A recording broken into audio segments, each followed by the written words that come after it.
Welcome to the wonderful world of Videoliminals, brought to you by Retire Early Productions. With our Videoliminals, you simply sit back, relax, and watch the tranquil video footage. There is no need to listen too hard to the narration, because the alpha and theta waves create a subliminal link to your subconscious mind. This, our first Videoliminal, is called 7 Secrets Revealed, the guiding principles of all success and happiness. Written and narrated by Russell Webster. Produced by Pete Aldred. Enjoy.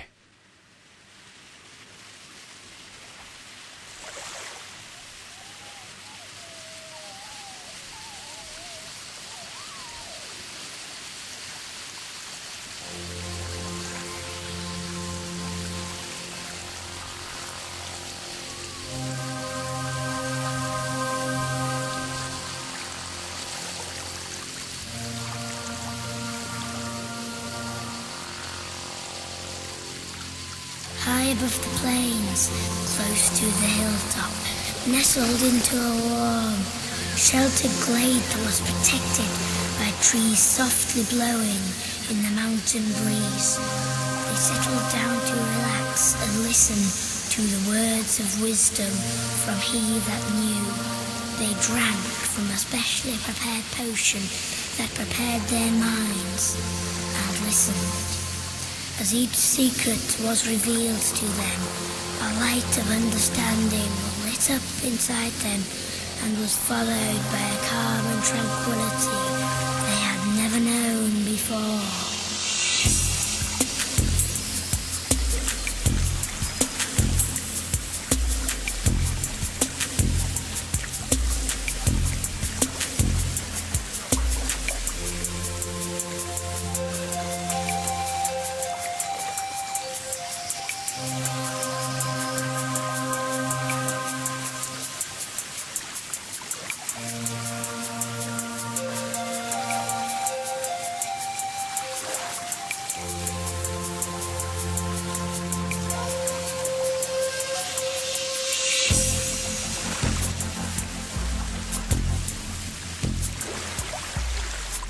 I was one of that group of people, and it was a night that changed our lives forever. The others returned to their homelands a few days later, yet I remained.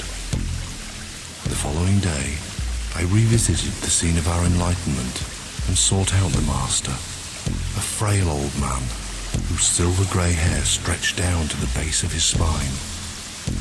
That is one of my overriding memories of him. That, his ability to play his strange-looking flute, and the look in his kind, smiling eyes, a mixture of sadness and optimism that I'd never witnessed before. I returned again the next day, and the next. In fact, I stayed for nearly 4 years, until the day he passed away.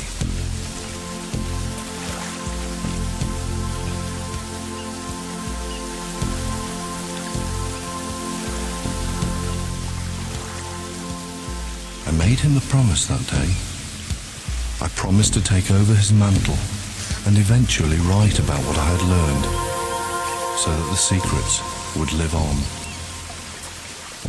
I spent another 3 years studying, back in my homeland and in America, and added to the knowledge gained from the master.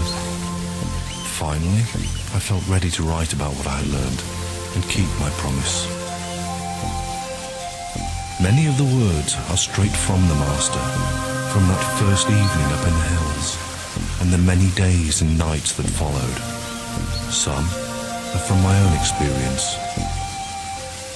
Before revealing the most basic bones of the secrets, it's important to take a brief journey back in time in order to gain an insight and understanding into how and why you think the way that you do today.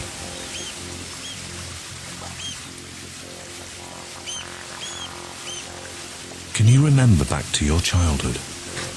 To a time when everything seemed possible? If you can't remember that experience, then just pretend that you can. For at one time or another, that must have been exactly how you thought. Fear of failure was not a concept you had a meaning for in the earlier stages of your life. At around 1 year of age, a little internal message said to you, "Everyone else around me seems to be walking. It's about time that I did that too." You probably fell over 100 times, yet after a while you did it. You taught yourself to walk. There was never any question about whether you were going to be able to walk. It was simply a case of when. Nothing was going to stop you, was it? Some while later, driven by some inner purpose, you taught yourself one of the most complex of human tasks, how to talk. For you, this must have been a very positive time in your life. You would make a decision to do something and then simply act upon it. At this stage of your life, your confidence must have been running high and you must have been pleased with yourself. At around the age of 2, bolstered by this confidence, you probably started experimenting with all sorts of crazy ideas. Set a goal, act on it immediately, make a lot of mistakes, copy others, adjust your actions again, and then succeed. As easy as 1, 2, 3. You had this amazing kind of personal power, and your self-belief must also have been high at that stage. If your environment had remained an encouraging one, and your basic tiny human needs of food, shelter, and unconditional love were being fulfilled, then you could have carried on to conquer the world and be successful at whatsoever you desired. What may have happened around this time, though, is that your parents didn't quite seem to like some of your decisions, such as pulling the cat's tail or emptying the coal on the living room floor to create carpet graffiti. And for some strange reason, they appeared not to like the nice drawing you did on the brand new wallpaper in the hallway. On the one hand, you were very experimentative and needed to try out as many new things as possible. Decide, act, and then succeed was your personal motto. On the other hand, some people started to give you the message that you could not succeed all of the time. Sometimes, possibly, you were even shouted at and even told that you were naughty, a bad child. What may potentially have been the most exciting time might suddenly have become a time of confusion for you. A new and very destructive word might have crept into your thoughts. Fear. Fear of failure. And fear of rejection. Even fear of success.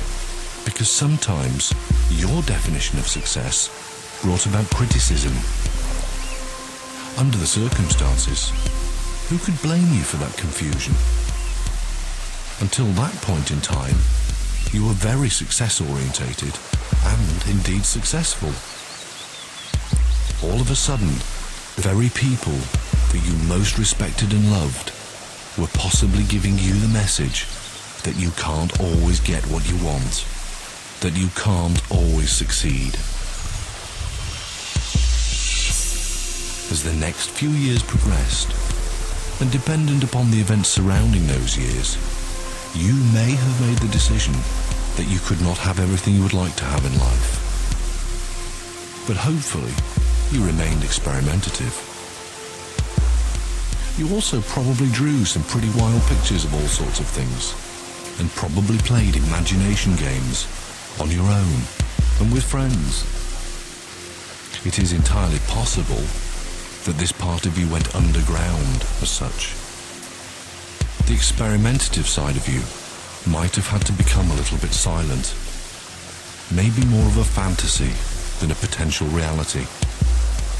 It is possible that the old regime of decide, act, and then succeed became replaced by dream, and then wish, or even forget. As you continue to grow up, the chances are that you had a fairly strong set of ideas about what you could and couldn't achieve in all areas of your life. Academically, artistically, socially, in close relationships, with respect to sport, and with your career. Through those early experiences, you probably decided what sort of a person you were, whether you were likable or not, whether you liked other people, and whether they liked you.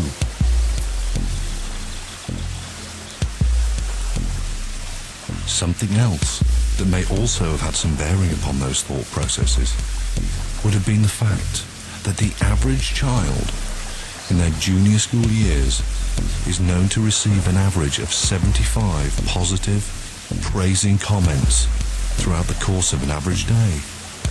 Comments like, yes, well done, that looks nice, that's pretty, that's correct, and of course you can, are all examples of these comments.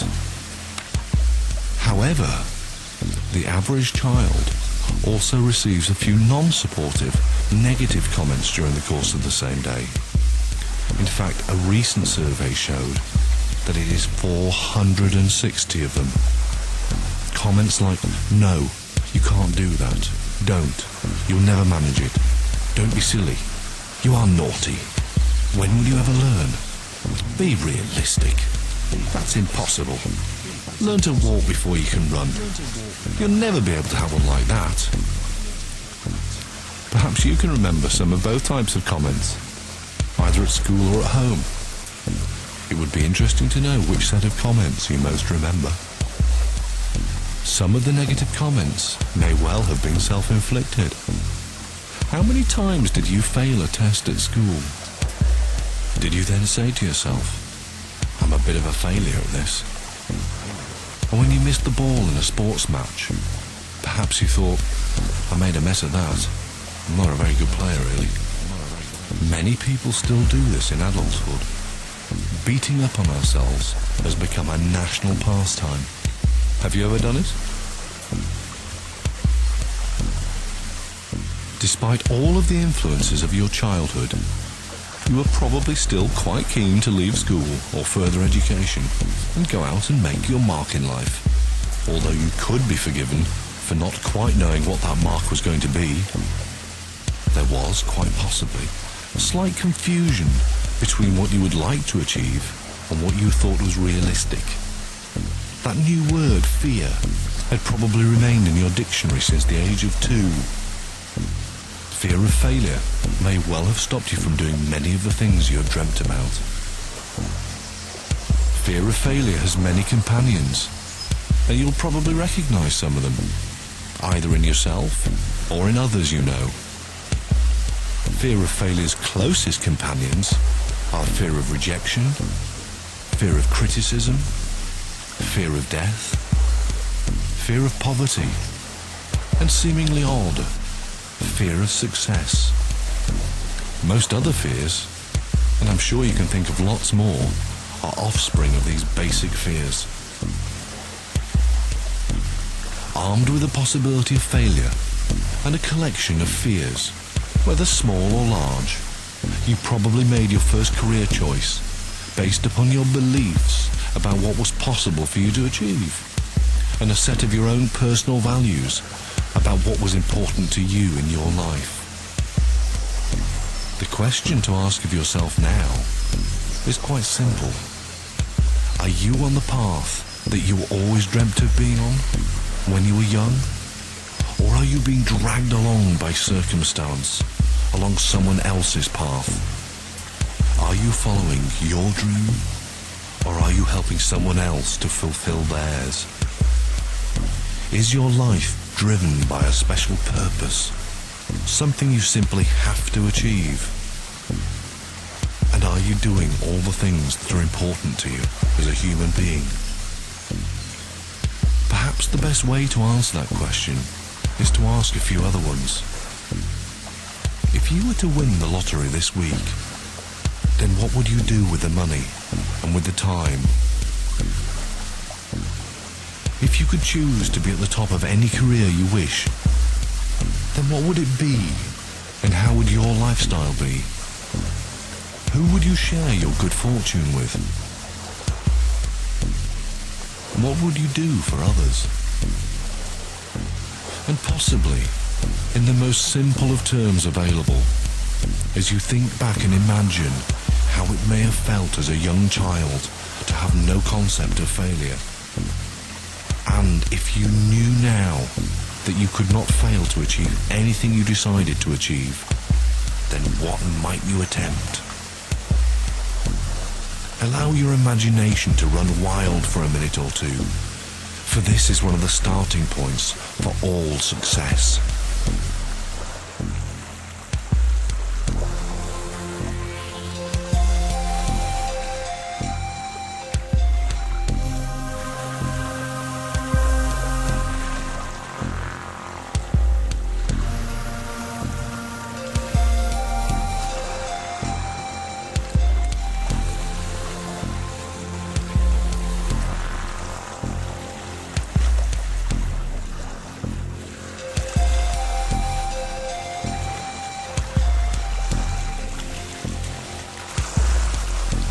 Success need not necessarily be financial wealth.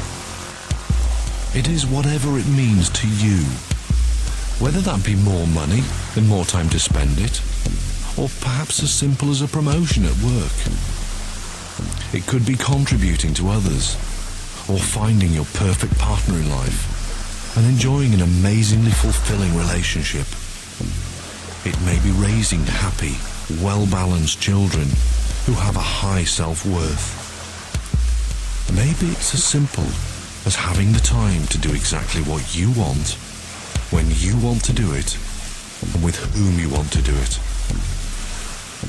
Whatever it may be for you, the chances are high that nobody ever taught you how to achieve it. I believe that the greatest travesty in modern society is that we do not teach enough basic life skills in our schools. In school you learnt the basics that prepared you to become a clerk, or a rocket scientist, cartographers for the Ordnance Survey, a civil engineer, or a computer technician.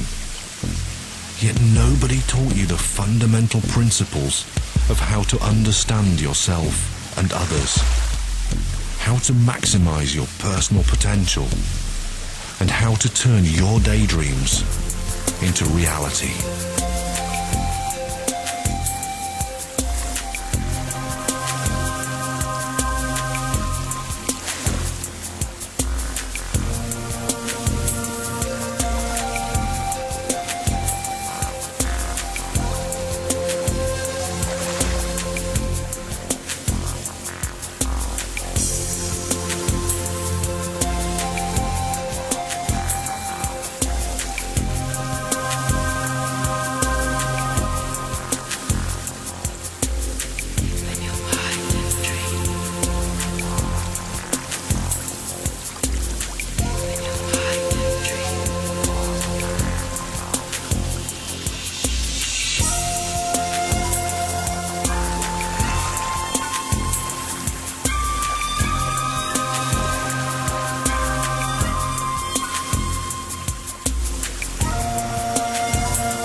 first of the 7 secrets is one of the most overlooked factors toward achieving any lasting success or happiness in life. Yet it is the foundation stone upon which all of the other 6 secrets must be built. That secret is knowing or discovering your reason to be, your raison d'être. What is important to you in your life? What is your purpose? What makes you tick? What do you feel strongly about? What makes you happy? What and who do you truly value? What things drive you with an absolute passion? You must be totally clear in your